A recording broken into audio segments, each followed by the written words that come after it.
हर पल आपके साथ। नमस्कार, आप देख रहे हैं हड़पल न्यूज और मैं हूं आपके साथ तनु बालियान। आप सभी को गणतंत्र दिवस की हार्दिक शुभकामनाएं। देश ने आज 73वें गणतंत्र दिवस का जश्न मनाया। PM Narendra Modi national war memorial पहुंचकर शहीद हुए करीब 26,000 जवानों को नमन किया। वहीं राष्ट्रपति रामनाथ कोविंद के राजपथ पहुंचने के बाद पीएम मोदी ने उनका स्वागत किया। सीएम गहलोत ने दी गणतंत्र दिवस की शुभकामनाएं। सीएम आवास पर हुआ ध्वजारोहण। देश भर में गणतंत्र दिवस की धूम।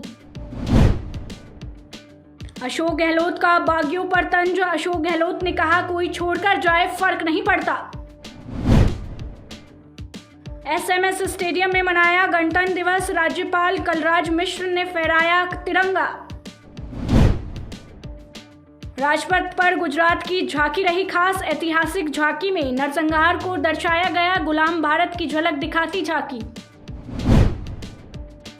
चूड़ी गोदाम में लगी भीषण आग। दमकल की 6 गाड़ियों ने आग बुझाई। घंटों मशक्कत के बाद आग पर काबू पाया गया। गणतंत्र दिवस के मौके पर राजपथ का नजारा अद्भुत रहा। जमीन से अंबर तक तिरंगे के 3 रंग छाए हुए थे। सैनिकों की पदचाप देश की नसों में गर्व का संचार कर रही थी।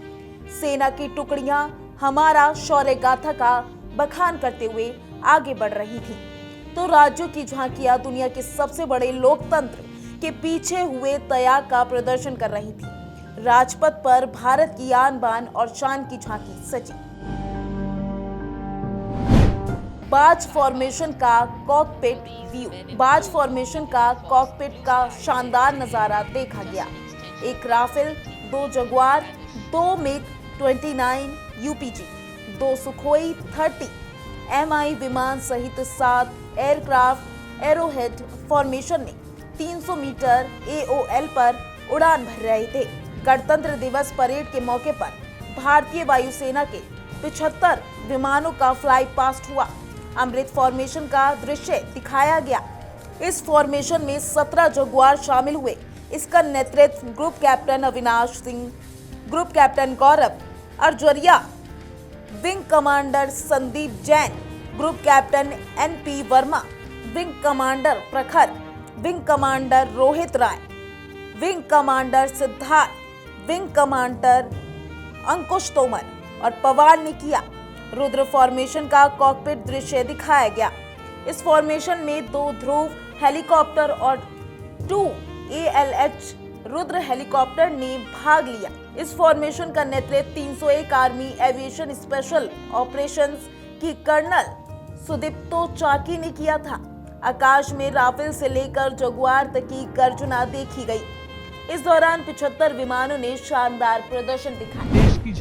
यूपी की झांकी में दिखा काशी विश्वनाथ कॉरिडोर। उत्तर प्रदेश की झांकी में काशी विश्वनाथ कॉरिडोर में विकास का प्रदर्शन दिखाया गया। इसके अलावा राज्य सरकार की नई सूक्ष्म, लघु और मध्यम उद्यम नीति एवं औद्योगिक विकास नीति पर आधारित एक जिला एक उत्पाद के माध्यम से कौशल विकास और रोजगार के माध्यम से उपलब्धि दिखाती है। पंजाब की झांकी में स्वतंत्रता संग्राम का दृश्य। पंजाब की झांकी में स्वतंत्रता संग्राम में पंजाब के योगदान का दृश्य दिखाया गया। इस झांकी में भगत सिंह, राजगुरु और सुखदेव को दर्शाया गया है। हरियाणा की झांकी का प्रदर्शन। हरियाणा की झांकी में परेड में हिस्सा लिया और शानदार प्रदर्शन किया।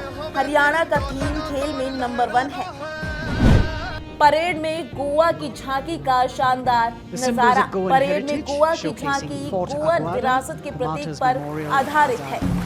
ये झांकी फोर्ट अगुआड़ा, डोन पाउला और पणजी में स्थित आजाद मैदान में शहीदों के स्मारक को प्रदर्शित करती है। परेड में उत्तराखंड की झांकी। परेड में उत्तराखंड की झांकी में हेमकुंड साहिब गुरुद्वारा, डोबरा चंडी ब्रिज और बद्रीनाथ मंदिर को दर्शाया गया।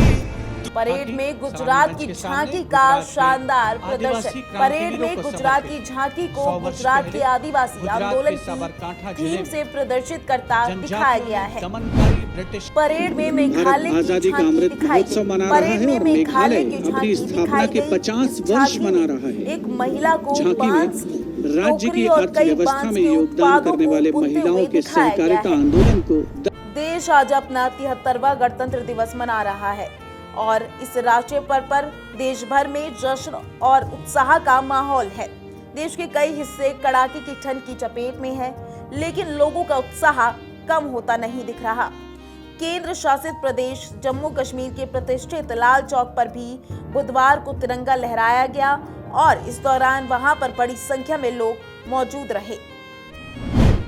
राष्ट्रपति का अंगरक्षक घोड़ा विराट गणतंत्र दिवस के मौके पर सेवानिवृत्त हो गया। इसे इसी साल chief of army staff commendation medal दिया गया था। इस मौके पर राष्ट्रपति कोविंद, पीएम मोदी और रक्षा मंत्री राजनाथ सिंह ने उसे विदाई दी।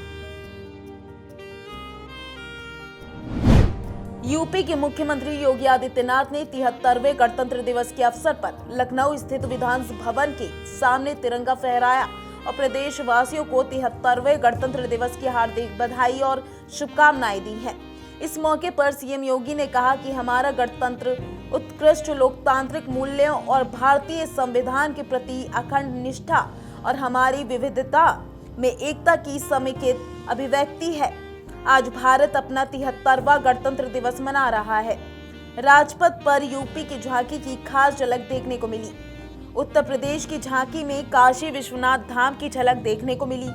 ये झांकी 75 वर्ष की उपलब्धियों पर केंद्रित रही। साथ ही इसमें कौशल विकास और रोजगार की भी झलक मिली। इसके अलावा राज्य की झांकी को इस बार one district one product theme पर बनाया गया। किसी भी संप्रभु संपन्न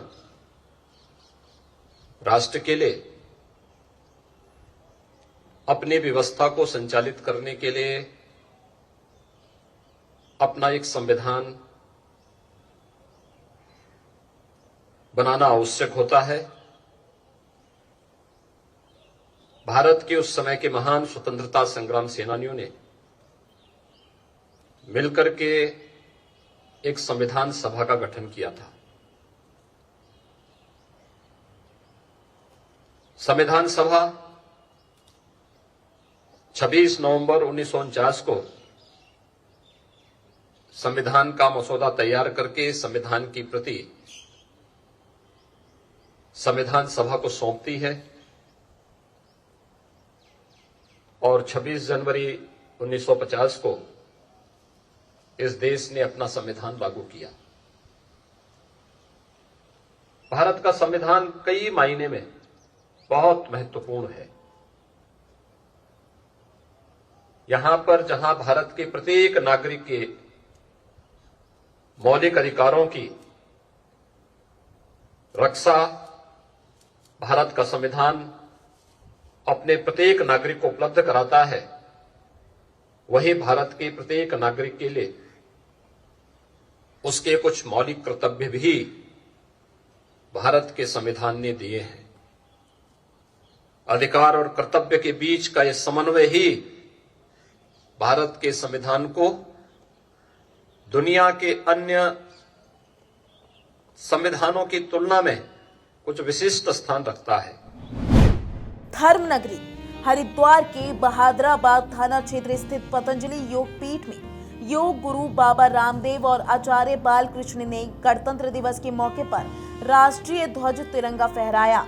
आपको बता दें कि कार्यक्रम में बड़ी संख्या में योग गुरु बाबा रामदेव के अनुयायी, पतंजलि का स्टाफ, स्कूली छात्र छात्राएं, सभी धर्मों के धर्म गुरु मौजूद रहे। इस दौरान कई सांस्कृतिक कार्यक्रम भी प्रस्तुत किए गए। वहीं योग गुरु बाबा रामदेव ने आजादी के अमृत महोत्सव के मौके पर पतंजलि द्वारा 3 बड़े कीर्तिमान स्थापित करने की बात कही। योग गुरु बाबा रामदेव ने राजनीति पर ज्यादा कुछ न बोलते हुए सिर्फ इतना कहा कि इस बार चुनाव में मामला टक्कर का है और वह खुद न खुद किसी के पक्ष में है, ना विपक्ष में है, वह निष्पक्ष है। मैं राजनीतिक भविष्यवाणियां नहीं करता हूं, लेकिन इतना जरूर मानता हूं कि योग धर्म और राष्ट्र धर्म का एक अनूठा संगम देश में चल रहा है। आज़ादी के 75 वर्षों के बाद कम से कम ऐसा हो रहा है देश में पहली बार कि एमएलए, एमपी, सीएम, पीएम सब योग में जुटे पड़े हैं। और योग धर्म से जब राष्ट्र धर्म की ये प्रवाह आगे बढ़ेगा तो सब कुछ ठीक ही होगा। और यूपी में, उत्तराखंड में, पंजाब में, गोवा में और पूर्वोत्तर में बहुत मामला संघर्ष या मुकाबला कहें, युद्ध कहें, बहुत ज़ोरदार है टक्कर। उत्तराखंड के मुख्यमंत्री पुष्कर सिंह धामी ने 73वें गणतंत्र दिवस के अवसर पर ध्वजारोहण किया।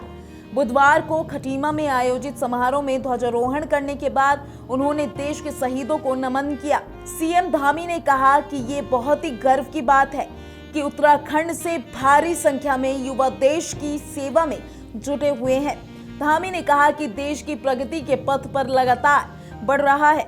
स्वतंत्रता संग्राम सेनानियों को नमन करने के बाद सीएम ने प्रदेश वासियों को गणतंत्र दिवस की शुभकामनाएं देते हुए राज्य की सुख समृद्धि की कामना की। उन्होंने कहा कि भारत एक मजबूत गणतंत्र बनकर उभरा है।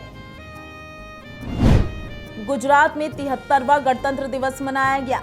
इस वर्ष का राज्य स्तरीय कार्यक्रम गिर सोमनाथ जिले के वेरावल में आयोजित किया गया है। कोरोना के मौजूदा हालात को देखते हुए महज 25 मिनट में झंडा सलामी पूरी की गई। कार्यक्रम में मुख्यमंत्री भूपेंद्र पटेल मौजूद रहे और उन्होंने झंडे को सलामी दी। गुजरात के मुख्यमंत्री भूपेंद्र पटेल ने जिप्सी कार पर सवार होकर परेड मैदान पर परेड का जायजा लिया। परेड मैदान पर मुख्यमंत्री भूपेंद्र पटेल के साथ राज्य के पुलिस मुखिया आशीष भाटिया और चीफ सेक्रेटरी पंकज कुमार हाजिर रहे थे। मुख्यमंत्री भूपेंद्र पटेल ने विभिन्न पलटन की परेड का भी निरीक्षण किया। 73वें गणतंत्र दिवस के मौके पर पुलिस लाइन में जिलाधिकारी सुहास एलवाई और पुलिस कमिश्नर आलोक सिंह ने ध्वजारोहण किया। मुख्य विशिष्ट अतिथि जिला अधिकारी सुहास एलवाई को परेड के जवानों ने सलामी दी। इस कार्यक्रम के दौरान पुलिस बल के सभी कमांडो, डॉग स्क्वाड, बम स्क्वाड आदि ने अपनी कला का प्रदर्शन किया। इतना ही नहीं, अच्छा काम करने के लिए पुलिस लाइन में पुलिस कर्मियों और अधिकारियों को डीजी प्रशंसा चिन्ह से सम्मानित किया गया। आइए बात करते हैं अब देश के पहले गणतंत्र दिवस की। देश का पहला गणतंत्र दिवस राजपथ की जगह इरविन एम्फी थिएटर में मनाया गया। आजादी के 2 साल बाद 1951 में इसका नाम बदलकर नेशनल स्टेडियम कर दिया गया। इंडोनेशिया के राष्ट्रपति सुकर्नो गणतंत्र दिवस पर थे। भारत के पहले विदेशी मेहमान जिनको गणतंत्र दिवस की परेड में मुख्य अतिथि के तौर पर बुलाया गया था। इंडोनेशिया भी भारत से कुछ दिन पहले ही आजाद हुआ था। 26 जनवरी 1950 को पहली बार आजाद भारत के राष्ट्रपति राजेंद्र प्रसाद बग्घी में बैठकर गणतंत्र दिवस के समारोह में पहुंचे थे। 26 जनवरी 1952 को बिना विदेशी मेहमान के रिपब्लिक डे का आयोजन किया गया था। इसी साल पहली बार देश में परेड में ट्रैक्टर रैली निकाली गई थी। 26 जनवरी 1955 को पहली बार राजपथ पर गणतंत्र दिवस की परेड का आयोजन किया गया था। 26 जनवरी 1956 को पहली बार राजपथ में होने वाली परेड में हाथी और घोड़ों को शामिल किया गया था। 26 जनवरी 1963 को पहली बार आरएसएस की टुकड़ी गणतंत्र दिवस परेड में शामिल हुई थी। इस दिन आरएसएस के 3000 से अधिक कार्यकर्ताओं ने राजपथ पर परेड की थी। 26 जनवरी 1973 को पहली बार लोगों के बीच जमीन से हवा में मार करने वाली मिसाइल का प्रदर्शन किया गया था। ये वह समय था जब भारत की मदद से बांग्लादेश बना था और इसी वजह से पाकिस्तान और भारत के बीच रिश्ते बेहद तल्ख थे। इसके लिए भारत ने 1973 से राजपथ पर अपना शक्ति प्रदर्शन करना शुरू कर दिया था। 26 जनवरी 2008 को देश की प्रथम महिला राष्ट्रपति प्रतिभा देवी सिंह पाटिल ने परेड की सलामी ली थी। ये भारत के गणतंत्र का महिला और पुरुषों दोनों को दिया गया बराबरी के अधिकार का सर्वोच्च प्रदर्शन था। 26 जनवरी 2016 को पहली बार देश के गणतंत्र दिवस के अवसर पर विदेशी सैनिकों की टुकड़ी ने राजपथ परेड में हिस्सा लिया। दरअसल उस परेड में फ्रांसीसी राष्ट्रपति फ्रांकोइस होलांदे भारत के मुख्य अतिथि थे और वे अपने साथ रिपब्लिक डे में सम्मिलित होने के लिए एक सैन्य टुकड़ी भी लेकर आए थे। जिसने भारतीय सेनाओं के साथ ही राजपथ पर मार्च किया था। 26 जनवरी 2021 को देश में पहली बार राजपथ पर केंद्र शासित प्रदेश लद्दाख की झांकी दिखाई गई थी। भारत सरकार द्वारा धारा 370 खत्म करने के बाद लद्दाख जम्मू कश्मीर से अलग हो गया था और उसे एक स्वतंत्र केंद्र शासित प्रदेश का दर्जा मिला था। उसी के बाद उसने राजपथ पर अपने राज्य की झांकी का प्रदर्शन किया था।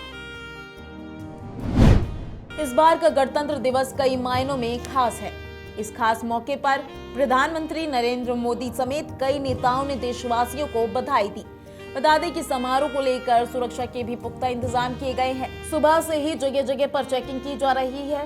पीएम मोदी ने देशवासियों को बधाई देते हुए कहा कि आप सभी को गणतंत्र दिवस की हार्दिक शुभकामनाएं। जय हिंद।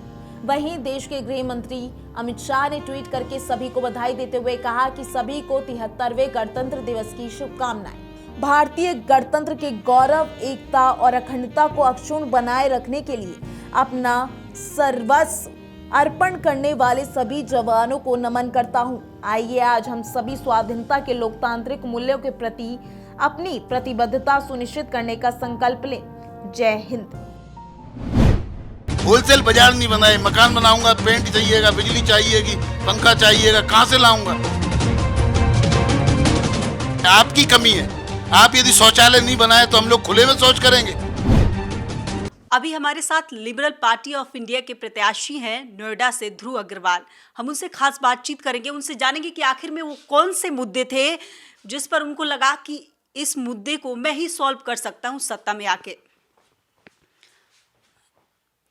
ध्रुव जी, इस टाइम कोविड के टाइम में लोगों को बहुत दिक्कतें हुई।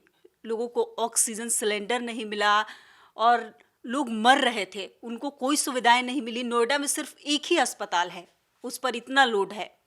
इस पर आप क्या कहना चाहेंगे? देखिए, ऐसा है कि इस नोएडा के अंदर ऑक्सीजन की इतनी किल्लत रही और कोविड की कोई सुविधा नहीं दी। और सुविधा का रीज़न ये था कि ये जो सरकारी अस्पताल हैं, क्योंकि कुछ सत्ताधारी पार्टियों के प्राइवेट अस्पताल थे और इन्होंने 20 साल तक इसको सरकारी अस्पताल को जब तक इसको डेवलप ही नहीं होने दिया।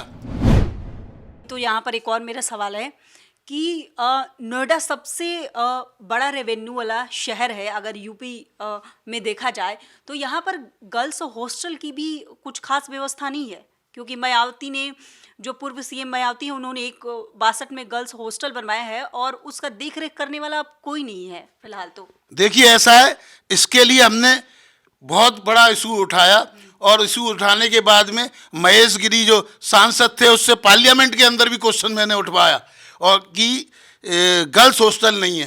क्योंकि मैं पीजी एसोसिएशन का भी अध्यक्ष हूँ, पेइंग गेस्ट एसोसिएशन का भी, और गेस्ट हाउस ऑनर्स एसोसिएशन का भी मैं पदाधिकारी हूँ, जिसके अंदर पूरे हिंदुस्तान के 40,000 गेस्ट हाउस आते हैं और यहाँ के पेइंग गेस्ट एसोसिएशन का। और मैंने खुद 20 गर्ल्स हॉस्टल मैंने बनाए और उनको रोकने की कोशिश, मेरे सेक्टर 11 में, 12 में, इन सब में मेरे हॉस्टल पीजी चल रहे थे। और इनसे मैंने कहा, आज से नहीं 20 साल पहले भी कहा था कि हॉस्टल बनने चाहिए, जैसे मंदिर मार्ग पे दिल्ली के अंदर हॉस्टल है। वर्किंग वुमेन्स हॉस्टल नहीं बनाए इन्होंने, श्रमिकों की कॉलोनी नहीं बनाई, झुग्गियाँ हैं। तो इन्होंने क्या किया, केवल प्लानिंग, मार्केट नहीं बनाए। सेक्टर 9 है, 56 गज की फैक्ट्रियाँ थी। उस 56 गज की फैक्ट्री के लिए उसमें ना फैक्ट्री लग सकती थी। होलसेल बाजार नहीं बनाए, मकान बनाऊंगा, पेंट चाहिएगा, बिजली चाहिएगी, पंखा चाहिएगा, कहाँ से लाऊंगा? तो उन लोगों ने, हम व्यापारियों ने किसी तरह उन फैक्ट्रियों पे दुकानें खोल ली। आज 10% नहीं, 20% नहीं, 50% नहीं, 90% नहीं, 99% नहीं, 100% दुकानें, फिर भी उसको रेगुलाइज नहीं करते उस मार्केट को। अच्छा, वो कौन से मुद्दे हैं, वो ऐसा कौन सा मुद्दा है जो अगर आपकी सरकार सत्ता में आती है, अगर आप विधायक बनते हैं, तो सबसे पहले उसको सॉल्व करेंगे? वो कौन सा ऐसा मुद्दा है? सरकार आते ही सबसे पहला विधान के अंदर मैं रखूंगा कि जो आपने एग्रीमेंट किया है, आप लीज रेंटल अपनी मर्जी से नहीं बढ़ा सकते। दूसरा मुद्दा ये है कि इन सब बिल्डर्स को ने जिन्होंने किया हुआ है उन पे एक्शन लें और उन लोगों को घर दिलाएं, चाहे सरकार को खुद ऑनरशिप लेनी पड़े उसकी, उन बायर्स को किया जाए। तीसरा मुद्दा मैंने बताया कि सेक्टर 9 ही नहीं, इसी तरह के जो भी मार्केट यहाँ पे बने हैं उनको रेगुलाइज किया जाए। आपकी कमी है, आप यदि शौचालय नहीं बनाए तो हम लोग खुले में शौच करेंगे, हम खुद इकट्ठा होकर बनाएंगे, बाद में आप तोड़ने आ जाएंगे कि आपने क्यों बना लिया। जब आपने बाजार बनाया नहीं तो क्या हम सड़क पे बैठते?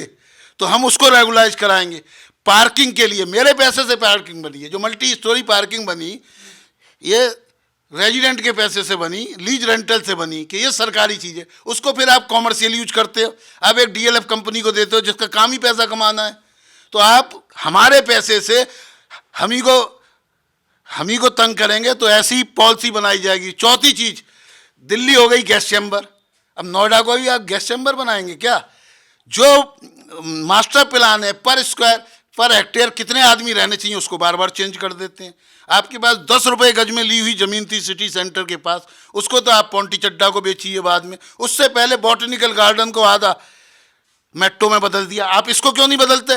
क्यों? क्योंकि आप प्रॉपर्टी डीलर की तरह काम कर रहे हैं।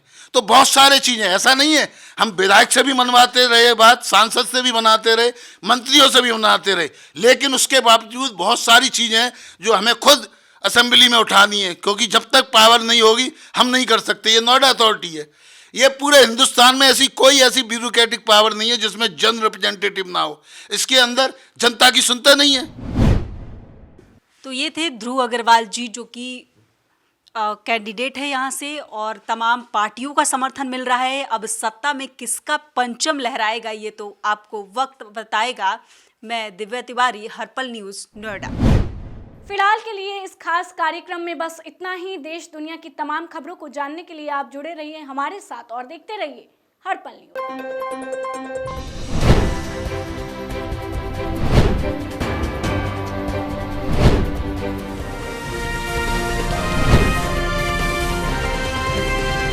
हर पल आपके साथ।